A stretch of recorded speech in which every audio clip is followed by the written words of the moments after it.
Harry, that is a lot of water. You see, come here. You can see here, we kind of got this scale, which is a demonstration that we're in a flood risk area. So this property and these properties on this street have had flooding issues in the past. What happens, that rises, water hits the road, it gets driven in to the doors. So what we've done as prevention, you can see the first thing that we did ourselves was we raised this up, which was our way of sort of deterring the water from getting driven in underneath the doors. We've also got brand new doors. Second thing we've done is had a contact from the council because they're working on the area to sort of reduce any chance of flood risk. Great timing for us with the project. Had a letter through, we've engaged these guys called Flood Tech. Amazing to work with the council on this. They've been absolute diamonds with the speed they've got this done. We've got all this flood prevention stuff going around the doors. I won't explain it. I'll ask Kev to explain it in a second. They're actually putting a lot of work, don't they?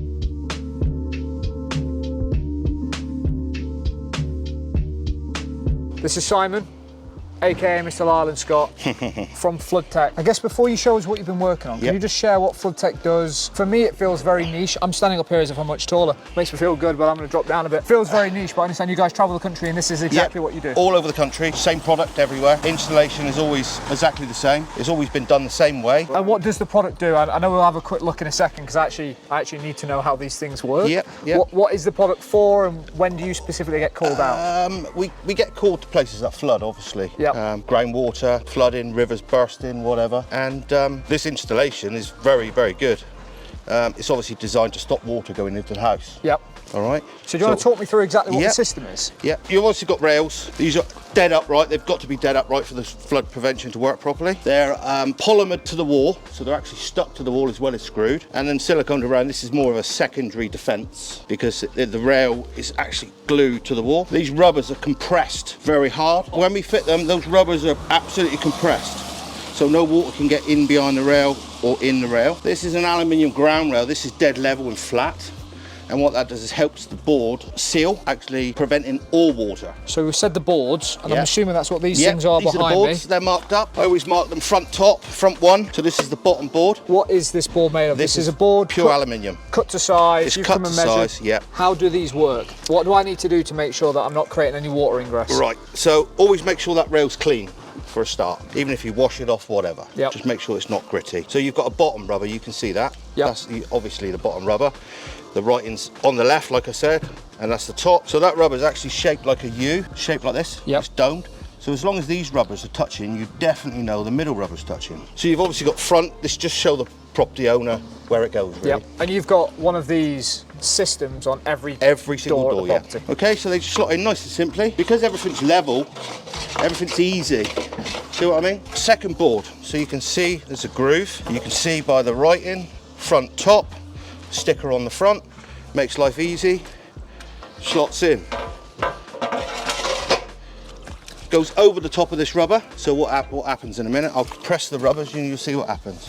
So in your Flood Tech bag, you get a Flood Tech bag, you have compression blocks and an Allen key. This is very simple. What they're for. Okay. Right, these compression blocks, very simple.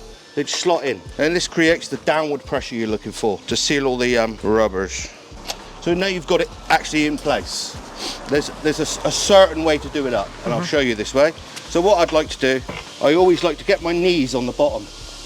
All that's doing is just putting the board in the right position. Flush against the back. It's not, I'm not forcing it or anything, it's just making it sit correctly. So these wind and these are applying pressure that way on the board? Inward pressure. So what I'm doing at the moment, all I'm doing is taking up the slack.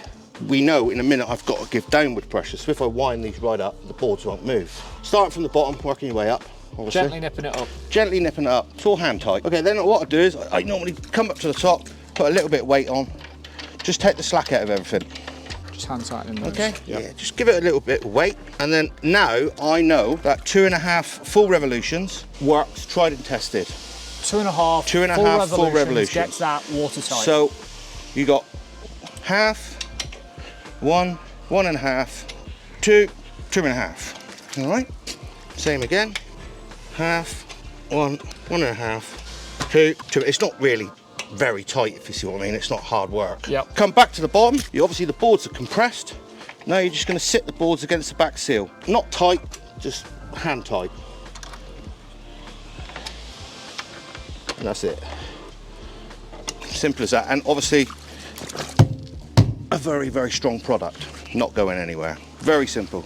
But to take it out, because everything's compressed, you find these are very easy to come out. You see? Yeah, okay. Because all the rubbers are still compressed, and that's basically it. And I guess from a homeowner's perspective, if I was living in this property, I'd wait if there's a flood warning. Yep. I'd come out, drop them all on. We recommend, a good idea is to bring the family out and have a fun day. Just put a barrier in so you don't forget. Yep. And also you're not rushed, because you're in a flood, you're panicking. So you can't do it wrong if you've done it a few times, if you see what I mean. Makes sense. So that's what I suggest. These will just live in the utility room until they're needed. What we do is just loosen everything off, which comes out nice and easy. Always put your blocks back in your bag so you don't lose them.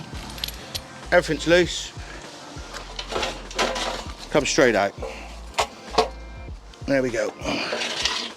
Sometimes wind these in, obviously stops them getting lost and stops people catching themselves, or you can remove them, put them in the bag. But most people just wind them in, they don't get lost. That's it.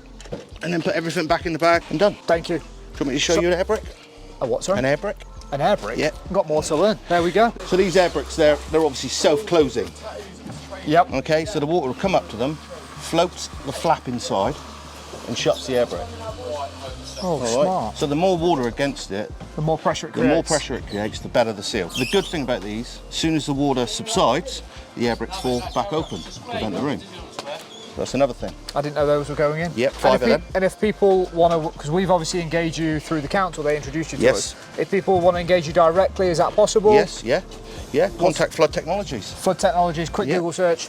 Guys, Flood Technologies, these guys have been absolutely diamonds on site within 2 weeks to get the deal done.